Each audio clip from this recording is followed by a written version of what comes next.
Ms. Schultz, I appreciate the question and response that you had to Senator Baldwin. Mr. Kloster, the same question I have to you was, the firing of Mr. Primus justified?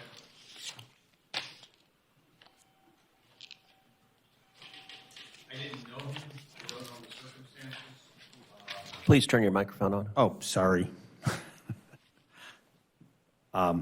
I didn't know him. I don't know the circumstances. I wasn't privy to the circumstances that he was removed by President Trump. So I have a follow-up. It's in litigation. Yes. So I don't really have a comment on that. I have a follow-up here. The White House said that they fired Mr. Primus because he did not support the President's America First agenda. Their words, the White House. Ms. Schultz, yes or no, do you feel pressure to support the President's agenda?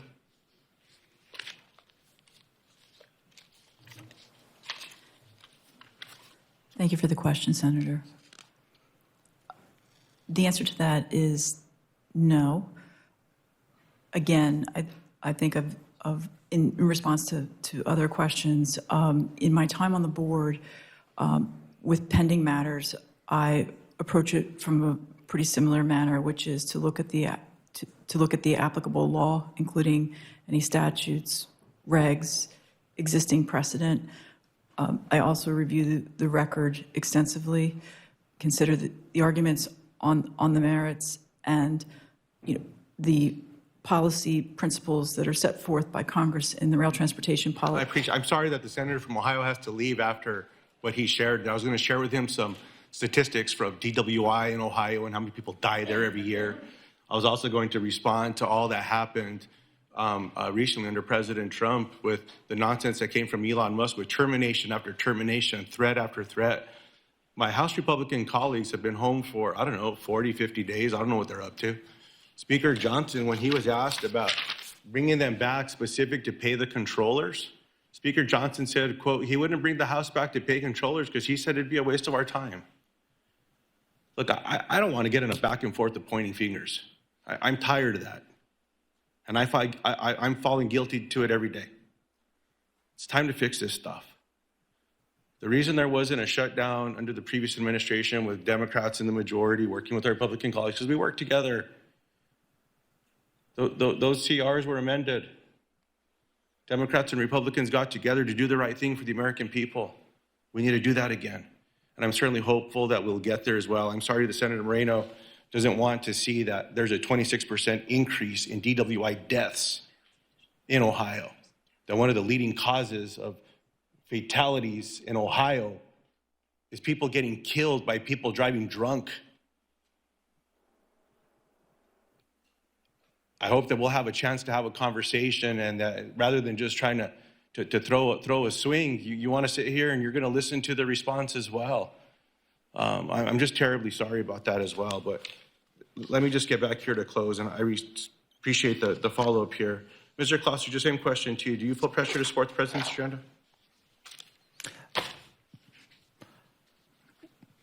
Well, I'm not on the board, so there's been no pressure, but if I was on the board, if I was confirmed, I would take anyone's input, whether it was the president or a member of this committee. I would take their input, and then I would use that to make an independent, fair, unbiased decision. You would take their input if it was in the record, or are you going to take their input if they go to social media and say something?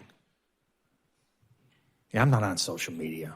I mean, other than LinkedIn, and that's. Do you watch television news? Do you watch broadcast totally. news? Yeah. So if the president says on broadcast news, yeah, I want you all to do something, and it's not in the record, how do you deal with that? That kind of stuff goes in one ear and out the other, for me. It doesn't matter, correct? It's not going to matter. It has to be in the record. Whatever evidence it is that you're going to use to make a decision has to be in the record that you're evaluating of whatever the case is. Is that correct? I'm not sure what you mean by on the record. If someone called me up. So help me understand, sir. from a small farm here. Yeah, and this is my you're gonna- first foray into this world. Mr. Kloster, you've accepted a nomination Yes. into a very serious job into an independent agency. Yeah. There are serious cases presented to you, a track going awry and going off a line. The case is presented to you to try to figure out what's happened. Is that correct? Yes. Is there a record that you review that's part of that case?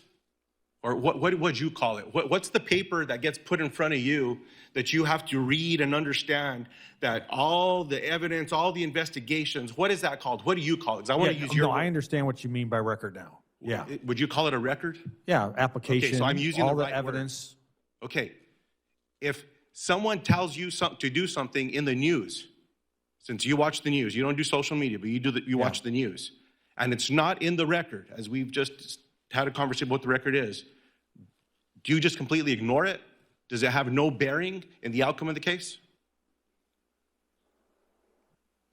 As I said, I would take all input, All right. you know. Ms. Schultz, I'm not even going to ask you the same question because I know you're going to say no. It has to be in the record. That's how you've proven this. So, Mr. Kloster, look, I'm not a JD. I'm not as smart as my colleagues here. I'm a former public utility commissioner. I had to go to Reno to an ALJ school. You might want to go to the same school before you take this job so that you can understand what your responsibility is and how to evaluate a record and make a decision, man. If any one of us goes to the news or we speak from the mountaintops or even in this hearing, and it's not in the case and the record that you have before you, that you're making a decision,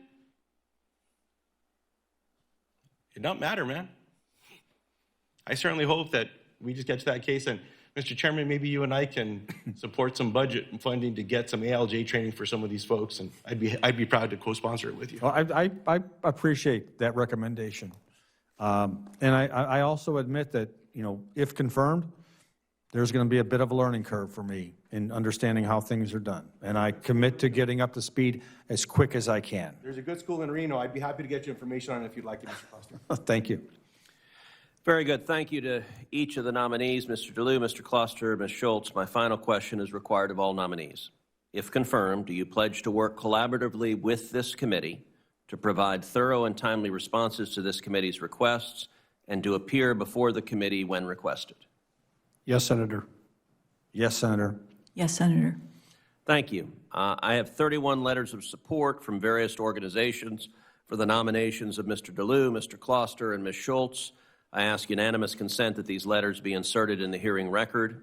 Without objection, so ordered. Senators will have until the close of business on November 10th to submit questions for the record.